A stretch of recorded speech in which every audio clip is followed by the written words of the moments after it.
자, 위법성 조각사유를 봅니다. 자, 여기 예가 나와 있죠? 정당방위, 정당행위, 긴급피난 등이 나와 있고요. 강론 가보면 명예훼손죄, 조각사유 310조가 나옵니다. 자, 그 다음 페이지 한번 볼게요. 자, 이 위법성 조각사유가 성립하려면 요건이 필요한데, 첫 번째가 객관적 정당화 상황, 두 번째 주관적 정당화 요소. 이게 무슨 뜻이냐 이런 말이에요. 자, 여기서 노트 펴볼게요. 자, 노트를 펴보시면 노트 몇 페이지인가? 43페이지 펴보세요. 자, 폈어요. 자, 이 그림이 하나 나올 거죠. 그림. 이 그림을 볼 건데, 이 그림을 볼 텐데, 그림 보기 전에 여기 한번 볼게요. 적지 마세요. 자, 범죄가 성립을 하려면 구성요건 해당성 플러스 위법성 플러스 책임 요 세 가지가 구비가 되었을 때 범죄가 성립한다라고 말씀드렸죠. 그래서 요 세 가지를 모두 구비했을 때 성립한다, 성립요건 말씀드렸습니다. 자, 여기서 이제 A가 있어요. A가 있다. 여기 B가 있습니다. 자, A가 B를 죽이려고 합니다. 자, 즉 살인죄의 고의를 갖고 총을 빵 쐈단 말이에요. 총을 빵 쐈다. 그래서 B가 총 맞고 죽었어요. 사망했다. 그러면 살인죄가 된다 그랬죠? 살인죄가 성립했다. 이런 얘기인데 이 성립하려면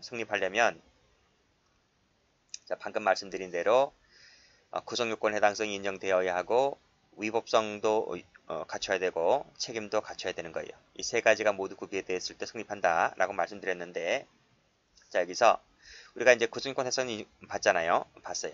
자, 여기서 두 번째 관문으로서 위법성까지 갖춰져야 돼요. 근데 위법성을 검토하기 이전에 여기서 문지기가 여기서 이제 뭘 검사합니다. 그렇죠?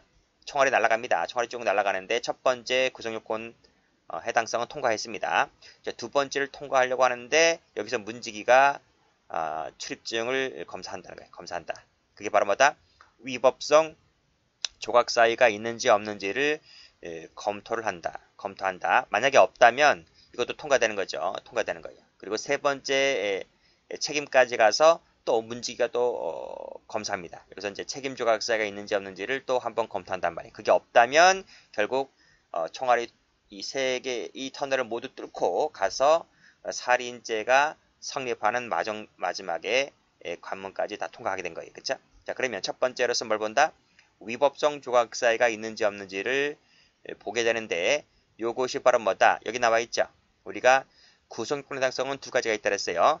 객관적인 요건이 있고 주관적인 요건이 있다 이거예요. 그쵸? 그리고 이 구성요건에 해당하면 위법성이라고 하는 부분이 추정이 된다고 했었잖아요. 이 추정이라고 하는 것이 똑같이 객관적인 것도 추정되는 것이고 주관적인 것도 추정되는 거예요. 추정되는데 자, 위에서 여기서 뭐다? 티켓 검사한다고 했잖아요. 그랬을 때 여기서도 검사하는 거예요. 여기서도 검사한다. 조각사유가 있는지 없는지를 검사한다. 객관적인 것도 검사했으니까 주관적인 것도 검사하겠죠? 두 개 다 검사하는 거예요. 두 개를 검사하는데 이 두 가지가 그럼 뭘까 이런 말이에요. 자, 봅니다. 자, 여기 그림 볼게요. A가 있고 B가 있어요. 자, B가 강도입니다. 강도입니다. 먼저 나에게 칼을 들이대는 거예요. 칼을 들이댄다. 칼을 들이대면서 뜯느라 그랬습니다. 이게 바로 뭡니까? 현재의 부당한 침해가 존재하는 거죠. 누구에 대한?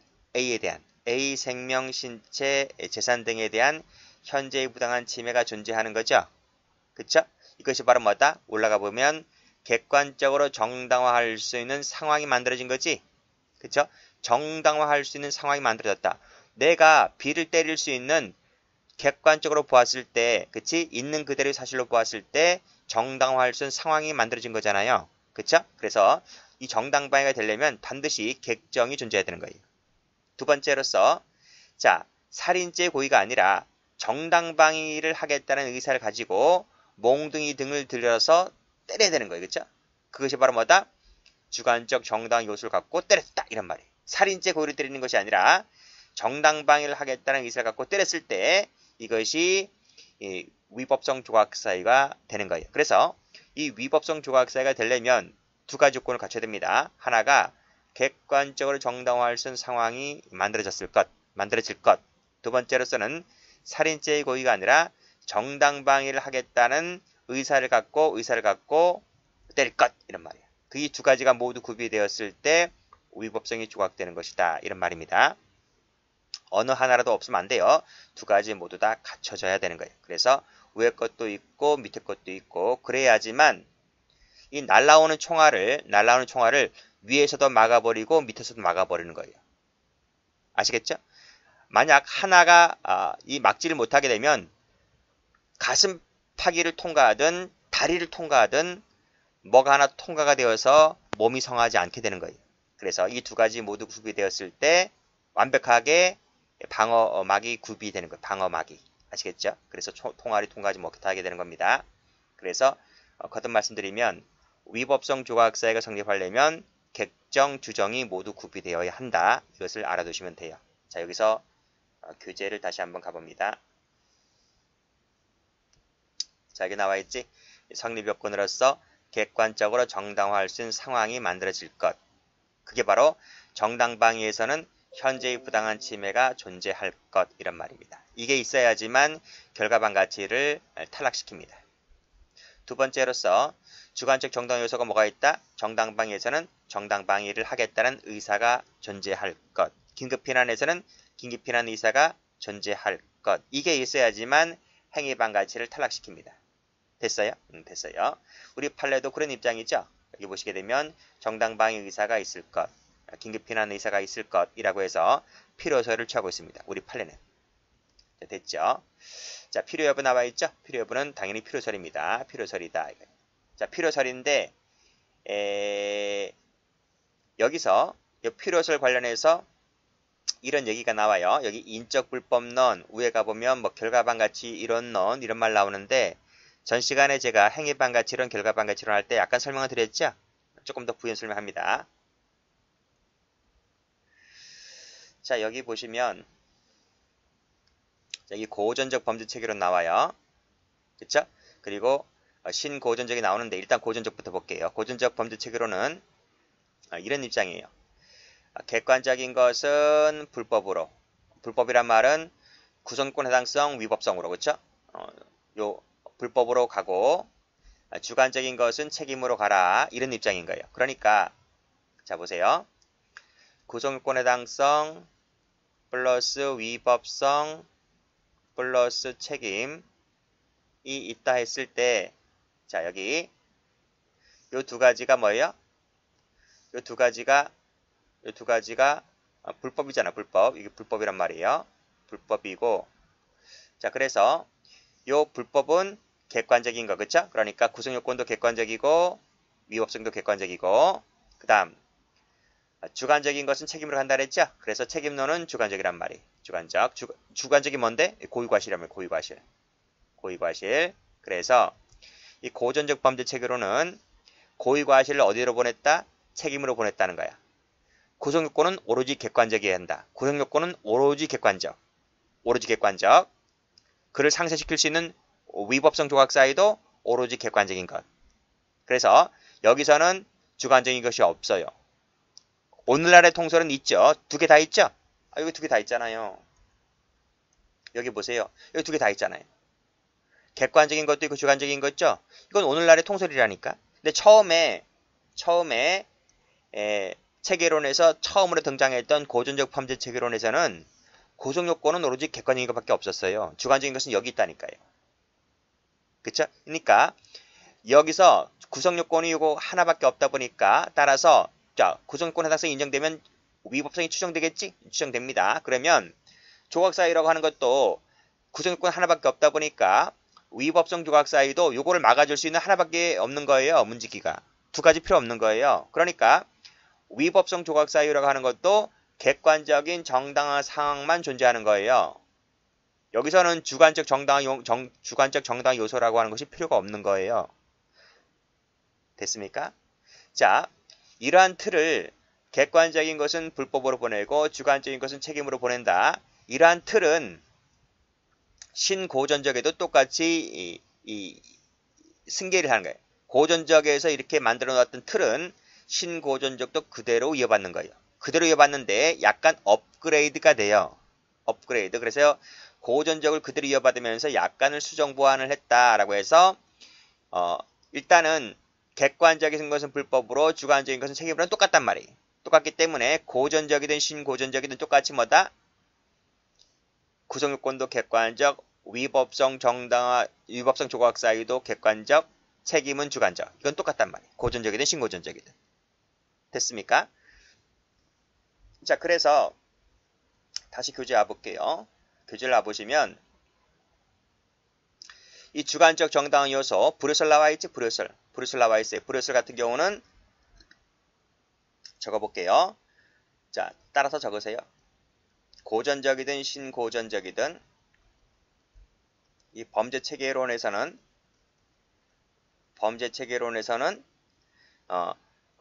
주관적 정당 요소가 필요가 없다는 분류소를 취하게 됩니다. 그리고 전 시간에 배웠던 결과반가치 이론론, 그쵸? 결과반가치 이론론도 그딴 거 필요 없다는 분류소를 취하게 되고요. 또 객관적 위법성론도 그딴 거 필요 없다는 분류소를 취하게 돼요. 그래서 객관적 여기 결과반가치 이론론, 고전적이든 신고전적 범죄체계론이든 전부 다 불효설로 가요. 그래서 읽어볼게요. 여기에서는 객관적 정당화 상황만 있다면 조각된다. 주관적 그딴 거 필요 없다. 이런 얘기고요. 필요설이라고 하는 것은 주관적 정당 요소가 있어야 한다는 얘기인데, 자, 이거 한번 설명해 볼게요. 자, 여기 다시 한번 와볼게요. 자, 여기 목적적이 나오죠? 목적적이라고 하는 건 뭐냐면, 자, 여기 있네요. 여기 한번 볼게요. 자, 요 노트를 보시게 되면 고의 파트 가보세요. 고의 파트. 구성요건적 고의 파트 가보시면 요 체계적 고의 과실의 체계적 지위 나오죠? 고의 체계적 지위, 과실 체계적 지위 똑같아요. 그래서 방금 보았습니다. 고전적이든 신고전적이든 고의 과실 어디에다 배치시켜놨다? 책임론에다가 고의 과실을 똑같이 배치시켰다. 이거 똑같단 말이에요. 그래서 고의 과실을 고전적이든 신고전적이든 책임 요소설을 취하게 된다. 그 나와 있죠? 나와 있는데 이것이 목적적으로 가게 되면 고의 과실이 책임 파트에 있었던 것을 앞으로 끌고 나와요. 쭉 앞으로 끌고 나와서 이 고의 과실은 책임론에 있어야 되는 것이 아니라 첫 단추에 해당되는 구성요건 파트에 있어야 한다라고 하는 것이 목적적 범죄 체계론인 거예요. 자, 왜 그럴까? 자, 보세요. 자, A가 있고 B가 있고 A가 B를 칼을 들고 찔러서 사망시켰잖아요. 그쵸? 그리고 A는 도주했어요. 도망갔다. 그쵸? 도망갔다. 여기서 칼을 찔른 것이 행위이고 사망한 것이 결과인데 요 행위와 결과를 오로지 객관적 판단해야 한다고 말씀드렸잖아요. 그쵸? 자, 경찰이 왔어요. 경찰이 와서 현장에 가보니까 칼 맞아 죽은 시체밖에 없는 거예요. A는 도망가고 없단 말입니다. 그랬을 때 시간적 관계에서는 A가 살인죄의 고의를 가졌죠. 그리고 칼을 쳐들었죠. 찔러서 죽여버렸죠.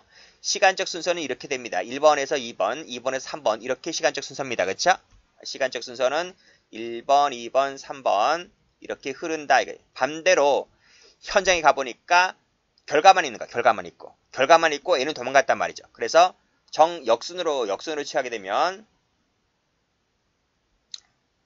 시간을 역순으로 해버리게 되면 3번에서 2번, 2번에서 1번 이렇게 보아야 한다는 것이 고전적, 신고전적인 거예요. 자, 이 틀을 완전히 바꿨습니다. 아니다. 역순으로 가는 것이 아니라 우리가 영화에서 A라는 사람의 그 시간적 추이를 보게 되면 1번, 2번, 3번으로 가야 되는 거죠. 어떻게 3번, 2번, 1번으로 가야 되느냐라고 해서 이 살인행위라고 하는 것은 A가 B를 죽이기 위했다는 살인죄의 고의를 갖고 달려든 것이기 때문에 1, 2, 3으로 가야 된다. 그래서 고의과실이라고 하는 것은 마지막 3단계에서 있어야 되는 것이 아니라 첫 단추부터 고의과실이 있어야 된다는 거예요. 그래서 목적적인 체계론자들은 책임론에 있었던 고의과실을 앞으로 끌고 왔다라고 해서 이것을 코페르니쿠스적 전환이다. 이렇게 명명한단 말입니다. 그것이 책에 나와 있어요. 여러분 책엔 없어. 제 거에 있지. 여기 목적적 나와 있지. 목적적을 보시게 되면 여기 고의를 포함한 모든 주관적 불법 요소를 구성요건으로 배치시킨다. 이런 말이 나와요. 그쵸? 그리고 제가 여기 안 적어놨는데 그냥 들으세요. 이것을 코페르니쿠스적 전환이다. 이렇게 명했단 말이에요. 자, 뭐 이런 것까지는 자세히 알 필요 없고, 그래서 어딘가요? 여기입니다. 그래서 목적적 같은 경우에는 구성요건은 객관적인 것이 없어요. 오로지 주관적인 것밖에 없어요. 주관적인 것밖에 없다 보니까 여긴가? 어디서 그랬어? 여기서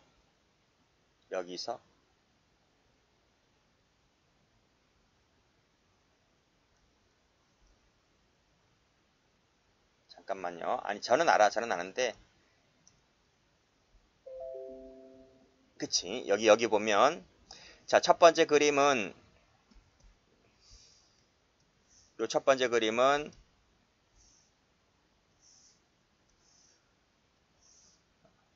고전적 신고전적 범죄 체계에서는 구성권을 오로지 객관적인 것만 논다고 했었잖아요. 근데 목적적으로 가게 되면 목적적 범죄 체계론으로 가게 되면 구성 요건이 뭐가 있다? 이것이 주관적인 것밖에 없는 거예요.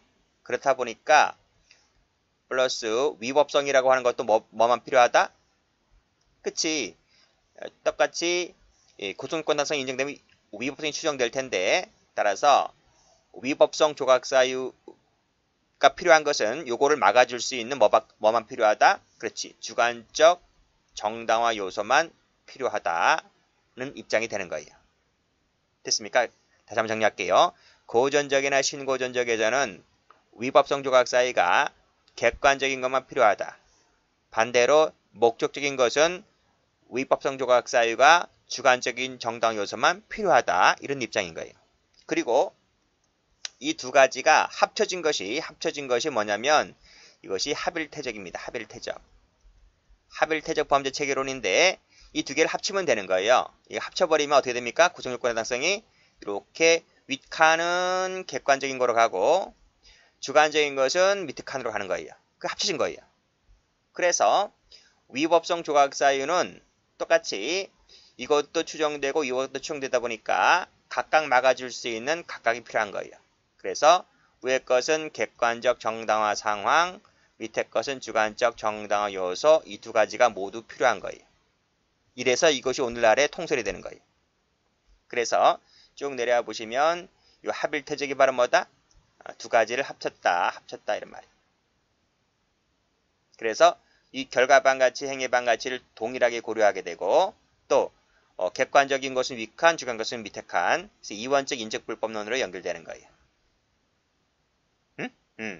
여기까지 이해되셨죠? 자, 그래서 요 그림이 요 객정, 주정은 오늘날의 합일태적 범죄 체계론 입장이다. 이렇게 정리가 다 된 겁니다. 자, 그러면 여기 와보세요. 필요설. 주관적 위법성 조각 정당방위가 되려면 주관적 정당 요소가 필요하다는 필요설은 어떤 체계론이 있었어요? 그렇지. 목적적 범죄 체계론하고 합일태적 따라 적으세요. 범죄 체계론이 있었단 말이에요. 이 두 가지가 바로 뭐다? 이 두 가지가 필요설적 입장이다. 이런 말.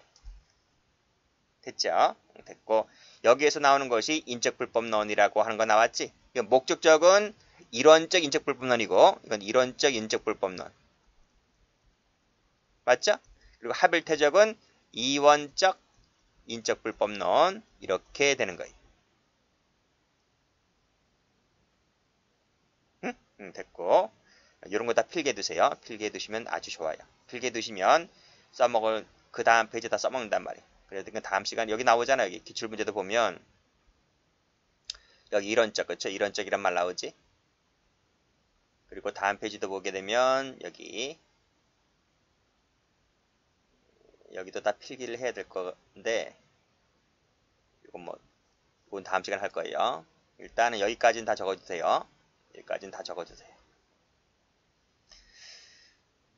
자, 됐어요. 다 시험 문제예요. 시험 문제고 이쪽 파트는 이런 분야가 상당히 출제가 잘 되기 때문에 꼭 좀 정리를 해두시고 자, 그 다음 요 이제 세 번째가 아주 시험 문제입니다. 아주 형법에서 이론 파트에서 세 손가락 안에 들어온단 말이에요. 그래서 이쪽은 일단 별표를 박아두시고 이곳은 쉬었답니다.